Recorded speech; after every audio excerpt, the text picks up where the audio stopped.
அண்ணாமலை தான் பிரச்சனை, வாயடக்கத்தோட இருந்திருந்தா வந்து ஆர்பி உதயகுமார் சொல்லுவாருன்னா, இவர் மட்டும் பேசாம ஒழுங்கா இருந்திருந்தா 30 சீட்டு ஜெயிச்சிருக்கலாம் அப்படின்னு சொல்லுவாருன்னா, அப்போ இந்த உறவு புதுப்பிக்கிறதுக்கு எஸ்பி வேலுமணி தயார். அப்ப எஸ்பி வேலுமணி இந்த பாஜகவோட கூட்டணி முறிவு செய்ததை வந்து விரும்பலன்னு பல செய்திகள் வந்துருச்சுல்ல, அப்ப அதுல உண்மை இருக்குன்னு தானே அர்த்தம்.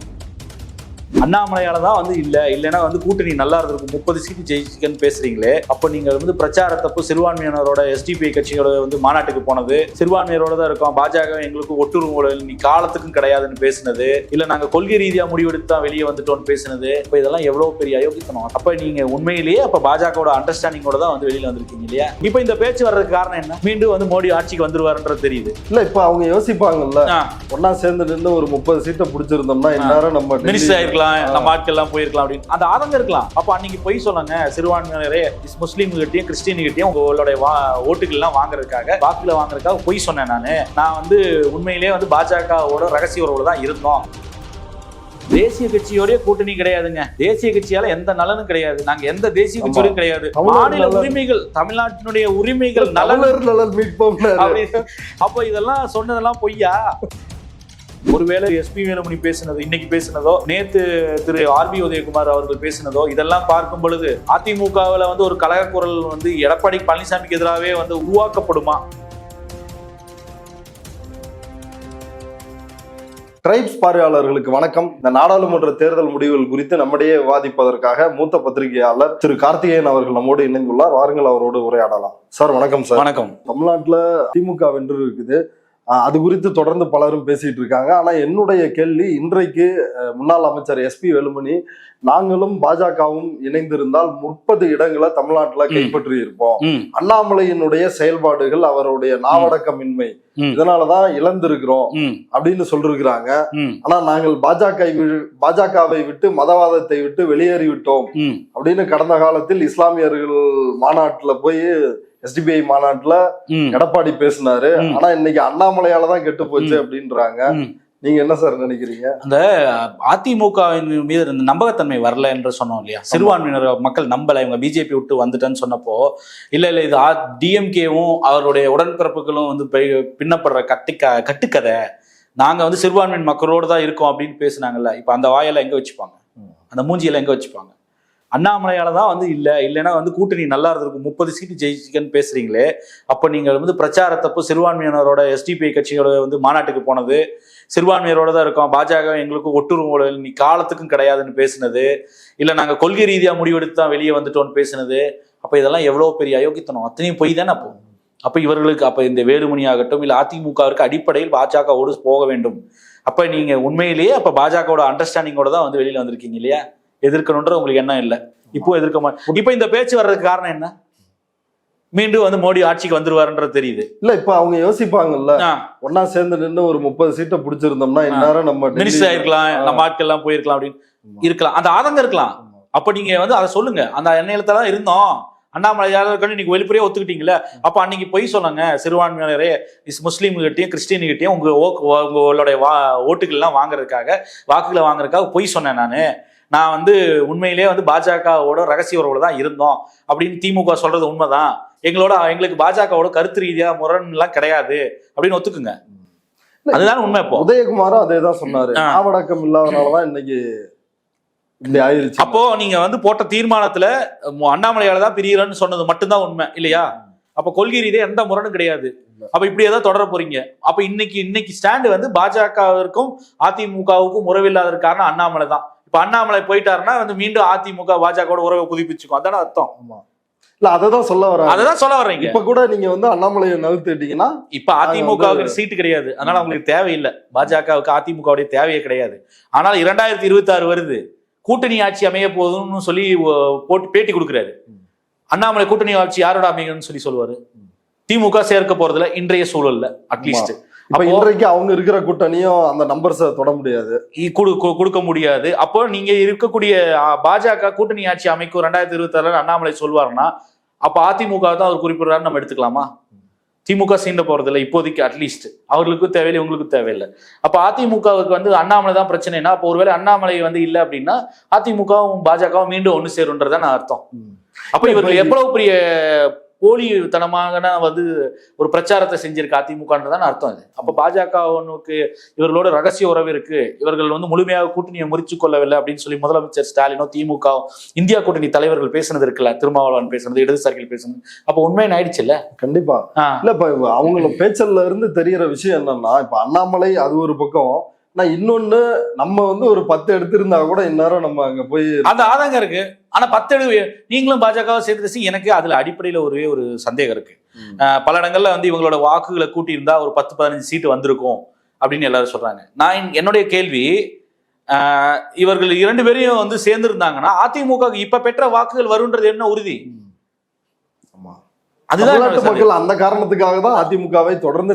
நான் என்ன கேட்கிறேன், இப்ப திமுக கிட்ட மீண்டும் எதுக்கு வந்து 3வது தடவை 2வது தேர்தல்ல போன தடவை 38 தடவை 39 சீட்டு கொடுக்குறாங்க. 39 சீட்டு கொடுக்குறாங்க, என்ன காரணம்? பாஜக எதிர்ப்பு தானே. அப்ப அந்த பாஜகவோட போய் சேரும்போது அதிமுகவுக்கு இன்று பெற்ற வாக்குகள் வந்து வரும்ன்றது என்ன மாதிரி எனக்கு கணிப்பது? நீங்க இந்த நம்பர்களை கூட்டி வச்சுட்டா அது சடவட சேர்த்தி இருக்கு 10 தொகுதி 15 தொகுதி வந்துடும் அப்படின்னா, இந்த நம்பர்கள் 2 பேரும் சேரும் பொழுது அதிமுகவிற்கு இதே நம்பர் வரும்ன்றது என்ன உறுதி? ஆமா, இல்ல கொள்கை அடிப்படையிலும் தமிழ்நாட்டு நலன் அடிப்படையிலும் கட்சி அளவிலும் டெல்லிக்கு அடிமையாக இருக்கிறோம், அப்படி இருக்கக்கூடாதுன்னு அந்த தொண்டர்கள் விரும்புற மாதிரி தான் தெரியுது. அப்போ தேசிய கட்சியோடய கூட்டணி கிடையாதுங்க. தேசிய கட்சியால எந்த நலனும் கிடையாது. நாங்க எந்த தேசிய கட்சியோடும் கிடையாது. மாநில உரிமைகள், தமிழ்நாட்டினுடைய உரிமைகள், நலன் மீட்போம் வந்து என்னோட கோரிக்கை அவர் சொல்றாரு. அப்போ இதெல்லாம் சொன்னதெல்லாம் பொய்யா? அப்போ வந்து பாஜகவோட கூட்டணி வைக்க மாட்டேன், தேசிய கட்சியோட கூட்டணி வைக்க மாட்டேன்னு சொன்னதெல்லாம் எப்பேற்பட்ட ஃப்ராடு வேலை, அதெல்லாம் பொய் தானே. தவறான வார்த்தையா இருக்கலாம், பட் அப்ப அந்த ஒரு போலித்தனம் இருக்குல்ல அதிமுகவிற்கான நெருடல்ன்றது பாஜகவோடு போக வேண்டாம் என்பது இன்னும் கூட அவங்க உறவை புதுப்பிச்சுப்பாங்கன்னு தெரியல. ஏன் இந்த பேச்சுக்கெல்லாம் வருதுன்னா, அப்போ பாஜகவோடு போனா 2026 பிரச்சனை வரும்னு பரவலான கருத்து. பாஜக இன்னைக்கு நிராகரிக்கப்பட்டிருக்கு. இந்த பாஜகவோட கூட்டணி வச்சுட்டு பார்லிமெண்ட்லயே மோடி வேணாம்னா, மோடி பவருக்கு வந்துட்டதுனால மோடியோட சேர்ந்துட்டு அசம்பிளிக்கு போனா ஓட்டு போடுவாங்களா தமிழ்நாட்டுல? அது அசம்பிளில. அப்ப நிச்சயமா பார்லிமெண்ட்ல வந்த ஓட்டும் வராது. அப்போ அதிமுகவில் வந்து எத்தனை பேர் முதல்ல பாஜகவோட கூட்டணி போறதுக்கு தயாரா இருக்காங்கன்ற ஒரு கேள்வி. பாஜகவோட கூட்டணி திருப்பியும் வச்சோம்னா ஓட்டு வருமா, இல்ல ஒருவேளை வந்து பாஜக வச்சா வரும் நம்புறாங்களான்னு தெரியல. அது நிச்சயமாக அது ஒரு தவறான முடிவா இருக்கும். ஆனா அதையும் மீறி அதிமுகவில் பாஜகவோட கூட்டணி வைத்து தொடர்ந்து பயணிக்கலான்னு எண்ணத்தில் இருக்கக்கூடியவர்கள்ல ஒரு சிலர்கள்ல எஸ்பி வேலுமணி, ஆர்பி உதயகுமார் இருக்காங்கன்றது தெல்ல தெளிவா தெரியுது. அண்ணாமலை தான் பிரச்சனை, வாயடக்கத்தோட இருந்திருந்தா வந்து ஆர்பி உதயகுமார் சொல்லுவாருன்னா, இவர் மட்டும் பேசாம ஒழுங்கா இருந்திருந்தா 30 சீட்டு ஜெயிச்சிருக்கலாம் அப்படின்னு சொல்லுவாருன்னா, அப்போ இந்த உறவு புதுப்பிக்கிறக்க எஸ்பி வேலுமணி தயார். அப்ப எஸ்பி வேலுமணி இந்த பாஜகவோட கூட்டணி முறிவு செய்ததை வந்து விரும்பலன்னு பல செய்திகள் வந்துச்சுல்ல கேசியங்களாக. அப்ப அதுல உண்மை இருக்குன்னு தானே அர்த்தம். அப்ப ஆர்பி உதயகுமாருக்கு கூட பாஜகவோட கூட்டணி முறிவு செய்ததை வந்து உடன்பாடு கிடையாது. அப்ப அதிமுகவில் பெரும்பான்மையானவர்களுக்கு வந்து அது உடன்பாடு இல்லை. சிவி சண்முகத்தை தவிர்த்து எனக்கு தெரிஞ்சு அவர் ஒருத்தர் தான் வலுவா பேசினார். எஸ்பி வேலுமணி எல்லாம் வந்து அதிமுக பாஜக விமர்சிக்கவே இல்லையே. விழுப்புரத்துலதான் கணிசமான வாக்குகளையும் அதிமுக வாங்கி இருக்கு. அங்க வெளிப்படையாக பாஜகவை கடுமையாக எதிர்த்த அந்த கட்சியில் இருக்கக்கூடிய ஒரே தலைவர் வந்து சிவி சண்முகம் மட்டும்தான். KP முனுசாமி 2 வார்த்தை பேசினார். அவரோட கடைசியெல்லாம் கடைசியில் நாங்க ஆதரிக்கிறோன்ற லெவலுக்கு பேசினார். பழைய நிலைப்பாடு. அப்போ அதிமுக இருக்கக்கூடிய பெரும்பான்மையான 2 முக்கியமான தலைவர் ஆர்பி உதயகுமார், துணை சட்டமன்ற கட்சி எதிர்கட்சி தலைவர் கொறடா வந்து வேலுமணி, கட்சியிலையும் முக்கிய பொறுப்புல இருக்கிறவங்க 2 பேரும் இன்ஃபுளுன்ஷியல் பீப்புள், ஒருத்தர் சவுத் ஒருத்தர் வெஸ்ட், 2 பேரும் தேர் காலிங் தி ஷாட்ஸ். அந்த 2 பேருக்கும் பாஜகவோட வந்து உறவு புதுப்பிப்பதில் கருத்து வேறுபாடு இல்லை, அண்ணாமலை தான் நெருடல் அப்படின்றாங்க.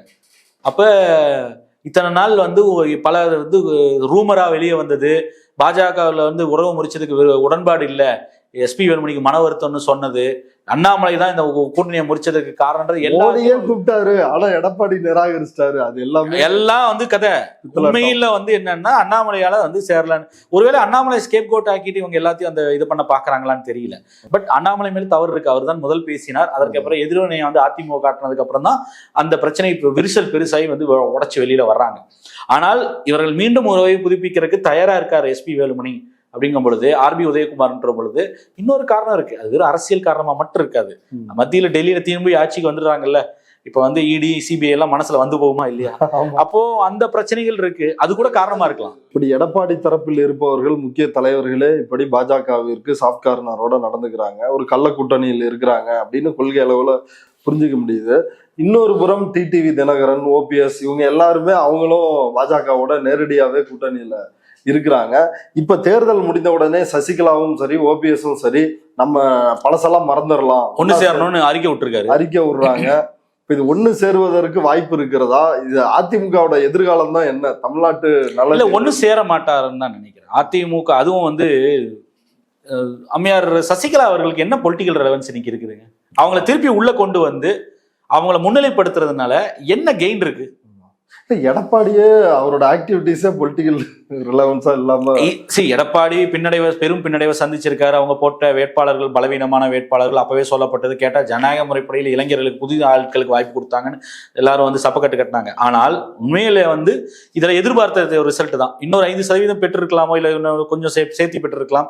10 தொகுதிகளில் வந்து 3ஆம் இடம், ஒரு இடத்துல 4வது இடத்துக்கெல்லாம் போயிருக்கிறத தவிர்த்திருக்கலாம்.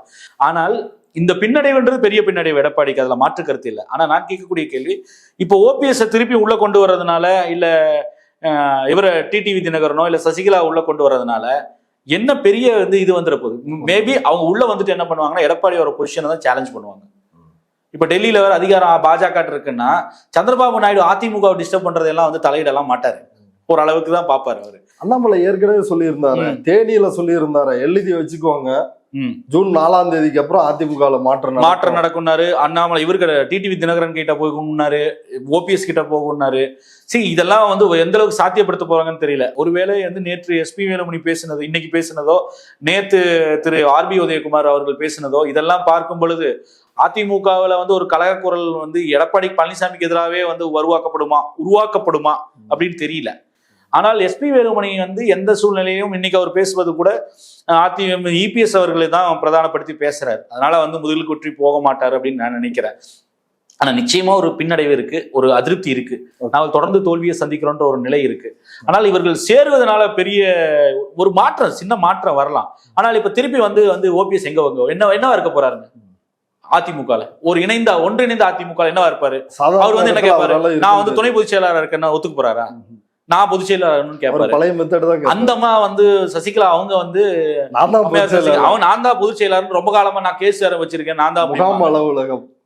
நான் என்ன கேட்கிறேன், அரசியல் இருக்காங்க, இல்லவே இல்லை. அவங்க ஆக்டிவ் பாலிடிக்ஸ்லயே கிடையாது. அவங்க வந்து உள்ள வந்து சேர்ந்ததுனால நாங்க எல்லாம் ஒண்ணு சேர்ந்துட்டு அவங்க கேல்வனைஸ் ஆகிறதுனால, ஒண்ணு சேர்வதனால என்னன்னா ஓரளவுக்கு அந்த ஆதரவு வட்டம் எல்லாமே கேல்வனைஸ் ஆகலாம், நான் இல்லைன்னு மறுக்கல. ஆனால் இவர்களை அனுசரித்து உள்ள வர்றதுனால இவருக்கு ஏற்படக்கூடிய இழப்பு இருக்குல்ல, எஸ்பி வேலுமணிக்கும் இல்லைன்னா வந்து அதோட முக்கியமா வந்து திரு எடப்பாடி பழனிசாமிக்கு ஏற்படக்கூடிய இழப்பு இருக்குல்ல. இப்ப அந்த அம்மா உள்ள வர்றாங்கன்னு வச்சுக்கோங்க, ஓபிஎஸ் உள்ள வர்றாருன்னா எஸ்பி வேலுமணியும் ஆர்பி உதயகுமாரோடைய நிலைமை என்ன? சட்டமன்ற எதிர்கட்சி தலைவரா யார் உட்காருவா? இல்ல கட்சி பொறுப்புல வந்து யாரு வந்து இப்ப முன்னணியில் இருப்பா? ரெண்டாவது இத்தனை பிரச்சனைகள் இருக்கு. வெறுமனே வந்து அரசியலுக்குமே மக்கள் நலன் ஒரு ஒன்றிய அரசிடம் இருந்து அவங்கள்ட்ட போராடி எதையாவது பெறணும்னோ இல்ல மாநில அரசுக்கு எதிராக செய்யணும்னோ அப்படி எந்த ஒரு நோக்கம்? அவங்களோட நோக்கம் வந்து டிடிவி தினகரனோ தன்னை சிறையில போட்ட பிஜேபி ஆதரிச்சுதான் அவங்க ஆதரவோட தான் கலங்கான்றாரு. குக்கர் சின்னமா இருக்கலாம், பலாவில் நின்னாலும் ஓபிஎஸ் வந்து தர்ம யுத்தம் எல்லாம் பிஜேபி சொல்லி செஞ்சவர், அவரும் இன்னைக்கு பிஜேபி ஆதரவு தான் இருக்காரு. பிஜேபி ஆதரவுல இருக்கக்கூடிய அவர்கள் அம்மா ஜெயலலிதா அவர்களை வந்து எதிர்த்து பேசிட்டு அவங்கள வந்து தவறாக விமர்சனம் செஞ்ச பாஜகவோட கூட்டணி வச்சு அவங்க ஆதரவுல இருந்து பேசுறாரு ஓபிஎஸ்ன்னு கேபி முனுசாமி இன்னைக்கு பேசியிருக்காரு இல்லையா? ஆனால் பாஜகவோடு தான் நாங்க வந்து அண்ணாமலை இல்லாம இருந்திருந்தா அந்த வாய் கண்ட்ரோல் பண்ணியிருந்தா 30 சீட்டு ஜெயிச்சிருக்காங்கன்னு சொன்னாங்க. அதை பத்தி அவங்களோட கருத்து என்ன இப்போ? ஸோ பாஜக ஆதரவு நிலைப்பாடுன்றத வந்து அதை வச்சு வந்து ஓபிஎஸ்ஸையும் டிடிவி தினகரனையோ சசிகலாவையோ வந்து இபிஎஸ் அணியில் இருக்கக்கூடிய தலைவர்கள் வந்து கார்னர் பண்றதை விமர்சிக்கிறது வந்து அது ஒரு பொருளே கிடையாது. ஏன்னா உங்க கேம்ப்ல உள்ள கட்சியில கூட இருக்கவங்களே வந்து எல்லாரும் பிஜேபியோட வந்து டீல்ல தான் இருக்கீங்க. நீங்களே வந்து சேர்ந்து இருந்தா 30 சீட் ஜெயிக்கலாம்னு இன்னைக்கு பேசுறீங்க. அதெல்லாம் அது போஸ்ட்மார்ட்டமா இருக்கலாம். பட் ஆனாலும் அதை அந்த கருத்தை சொல்றீங்கன்னா இப்ப பிஜேபியோட போவதில் உங்களுக்கு மாற்று கருத்து இல்லைன்னு தானே அர்த்தம், உடன்பாடு இருக்குன்னு தானே அர்த்தம். அதனால அந்த பேச்சு இல்லை. நான் கேட்பது இது சேருவதனால ஏற்படக்கூடிய இழப்பு வந்து இப்போ இவர் வர்ற டிடிவி வர்றாரு அப்படின்னா இல்ல ஓபிஎஸ் வர்றாரு, உண்மையிலேயே வந்து ஒரு ரீயூனியன் நடக்குது அப்படின்னா அவங்க வந்து எஸ்பி வேலுமணிக்கோ இல்லைன்னா ஆர்பி உதயகுமாருக்கு கீழே பொறுப்பு வாங்கிட்டா இருக்க போறாங்க. நிச்சயமா மேலதான் கேட்பாங்க. குறைந்தபட்சம் சசிகலாவது அதுக்கு மேலதான் கேட்பார், ஓபிஎஸ் கேட்பார். ஏன்னா ஏற்கனவே ஒருங்கிணைப்பாளர் துணை ஒருங்கிணைப்பாளர் இருந்தவர். அப்போ இவர்கள் சமரசம் செய்யணும், இவங்க காம்ப்ரமைஸ் ஆகிட்டு ஒத்துக்கணும். மேபி இவர் கூட ஆர்பி உதயகுமார் கூட ஒத்துக்கலாம். அவர் வந்து நன்றி கடனுக்காக வந்து ஓபிஎஸோடு வந்து அவரால் வந்து வளர்த்தெடுக்கப்பட்டவர்னு ஒரு பேச்சு உண்டு ஆரம்ப காலங்கள்ல. அப்போ அதனால வந்து அவர் ஒரு அளவு காம்ப்ரமைஸ் கூட வரலாம். பட் எஸ்பி வேலுமணி எதிர்க்க ஏற்றுக்கணும். சசிகலாவினால வந்து ஓபிஎஸ்ஆல டிடிவி தினகரனால கோயம்புத்தூர்ல மேற்கு மாவட்டங்கள்ல குறிப்பா கோயம்புத்தூர்ல எஸ்பி வேலுமணிக்கு என்ன பயன்? அவர் தன்னோட இன்ஃபுளுன்ஸாலே 10 சீட் எடுக்க முடியும்னு எடுத்தவர் அவர். அப்ப அவர் எதுக்கு விட்டு கொடுக்கணும்? அப்ப இந்த டைனமிக்ஸ் எல்லாம் மாறுது இல்ல. அப்ப அந்த மேற்கு பகுதியில் இருக்கக்கூடிய தலைவர்களுடைய கண்ட்ரோல், சவுத்துடைய ரெப்ரசன்டேட்டிவ் இருக்கக்கூடிய ஆர்பி உதயகுமார் இவர்களுடைய கண்ட்ரோல் எல்லாம் போகுது. அப்ப சமரசம் செஞ்சாருன்னா இபிஎஸ் உடைய ஸ்டாண்டே வீக் ஆயிடும். அவரை வந்து முதலமைச்சர் வேட்பாளராக வந்து 2026 ஒப்புக்கொண்டு ஓபிஎஸும் சசிகலாவும் டிடிவி தினகரனும் முன்மொழியணும். அப்ப இந்த தலைமையில் மாற்றம் அப்படின்னு அது எனக்கு தெரிஞ்சு இப்போதைக்கு சாத்தியம் இல்லை. இப்படியே ஓடும். ஆனால் இணைவது என்னன்னா ஒரு நிச்சயமாக இப்ப இருக்கிறத விட பெர்ஃபார்மன்ஸ் பெட்டர் ஆகும். ஆனால் அந்த இணைவுக்கு ஏற்படக்கூடிய அந்த நிபந்தனைகள் இருக்குல்ல, அதுதான் பெரிய பிரச்சனையாவே இருக்கு. அதுதான் நிபந்தனை, அதுதான் இணைவு சாத்தியம் இல்லாததா இப்போதைக்கு அட்லீஸ்ட் சாத்தியம் இல்லை. ஆனால் பாஜக போன்ற ஒரு உந்து சக்தி வந்து கம்பல் பண்ணிச்சுன்னு வச்சுங்க. இப்ப திருப்பி டெல்லியில் இருக்கனால அந்த உந்து சக்தி வந்து நல்லா கொண்டு வந்துச்சுன்னு வச்சுங்க, அது வந்து இணைவு ஏற்படலாம். பாஜக 12 தொகுதிகளில் 2ஆம் இடம் வந்திருக்குது. நாம் தமிழர் கட்சி ஒரு 1.5% 2% வாக்குகள் கூடுதலாக பெற்று அவங்களும் மாநில கட்சியா வந்து அங்கீகாரம் பெற்றிருக்கிறாங்க. இதெல்லாம் அரசியலில் என்ன மாற்றத்தை ஏற்படுத்த போகிறது? 26 கண்டிப்பாக ஆட்சியை பிடிப்போம்னு அண்ணாமலை சொல்றாரு. அதுக்கான முன்னோட்டமா இந்த 2வது இடத்தை பார்க்கலாம். அதெல்லாம் எனக்கு நம்பிக்கை இல்லைங்க. நாம் தமிழர் கட்சியோட அந்த 8% வாக்கு இருக்குல்ல, அது கன்சிஸ்டண்டா அவருக்கு வரக்கூடிய வாக்கு. அது 2, 4, 6 ஆரம்பிச்சு இப்ப 8 வந்திருக்காங்க. அவர்களுக்கு அந்த 8% வாக்குகள்ன்றது பாத்தீங்கன்னா சட்டமன்ற தேர்தலில் கூட பெரிய மாற்றத்தை ஏற்படுத்தாது. மேபி முன்ன பின்ன குறையலாமே ஒழிய எனக்கு தெரிஞ்சு நாம் தமிழர்களுக்கு அதுல இருந்து பெரிய சரிவு ஏற்படாதுன்னு நான் நினைக்கிறேன். அவங்க ஸ்டெடியா வளர்ந்துட்டு இருக்காங்க. டபுள் டிஜிட்ல வருவோம்னு இப்பயே சீமான் சொல்லி இருந்தாரு. அதையே செய்ய முடியல, தெரியல. பாராளுமன்றத்தில் அவர்களால் வர முடியாம போனது ஆச்சரியப்படுறதுக்கு இல்லை. சட்டமன்றத்துல மேபி இதை விட கூடுறதுக்கான வாய்ப்புகள் இருக்கலாம். ஏன்னா வந்து போட்டியிடக்கூடிய இடங்களும் அந்த எண்ணிக்கைன்றது வந்து கம்மியாக இருக்கும். இல்லை, எண்ணிக்கை ஜாஸ்தி, அந்த ஜியோகிராபிக்கல் ஏரியா வந்து மிக மிக சுருங்கி இருக்கும். அப்போ ஒரு போட்டி அவர்களால் கொடுக்க முடியும் பாராளுமன்றத்தை விட பெட்டரா. அப்போ அது மட்டும் இல்லை, இந்த 8%. ஆனா வெற்றி பெறுவாங்களா, இல்ல ஒரு மாற்று சக்தியாக வருவாங்களா, இல்ல இப்ப இரட்டை இலக்கத்துல வந்து இல்ல ஒரு பெரிய ஃபோர்ஸா வந்துருவாங்களா, அதுல எனக்கு நம்பிக்கை இல்லை. எனக்கு அந்த இடத்துக்கு இன்னும் நாம் தமிழர் கட்சி வரவில்லை. ஆனா அந்த 8% ஓட்டுன்றது அவங்களுக்காக விழுக்கக்கூடிய ஓட்டு. அது எந்த தொகுதியிலுமே அவர்களுக்கு வரக்கூடிய ஓட்டு, அதுல மாற்று கருத்து இல்லை. ஆனால் இவர்கள் 15% போயிடுவாங்க, 25 எடுத்து சீட் அடிச்சிருவாங்க, அதுல எனக்கு நம்பிக்கை இல்லை. அந்த இடத்திற்கு இன்னும் வந்து நாம் தமிழர் கட்சி எல்லாம் வளர்ந்துடும் இல்லை, அவங்க ஆதரவு வட்டம் அவ்வளவு பெருகி இல்லை. அவர் பேசக்கூடிய அரசியல்ன்றதும் மக்கள் மத்தியில அந்த செல்வாக்கை ஏற்படுத்தி இல்லை. தமிழ்நாட்டு மக்களுடைய அரசியல் புரிதல்ல அந்த ஆதரவு வட்டம் அந்த அளவுக்கு பெருகல. ஆனால் பாஜகவை பொறுத்தவரை இந்த எண்ணிக்கை வந்து அதிகரிக்காதுன்னு நான் நினைக்கிறேன். சுருங்கும். பாராளுமன்ற தேர்தலில் பிரதமர் மோடி அப்படின்னு வரும்போது கூட்டணியிலயும் வந்து இப்ப பாமக மற்ற கட்சிகள் அவங்களாம் ஒன்றும் பெரிய ரோல் வந்து இந்த நம்பர்ஸ்ல இருந்துட்டு போறாங்களா என்ன?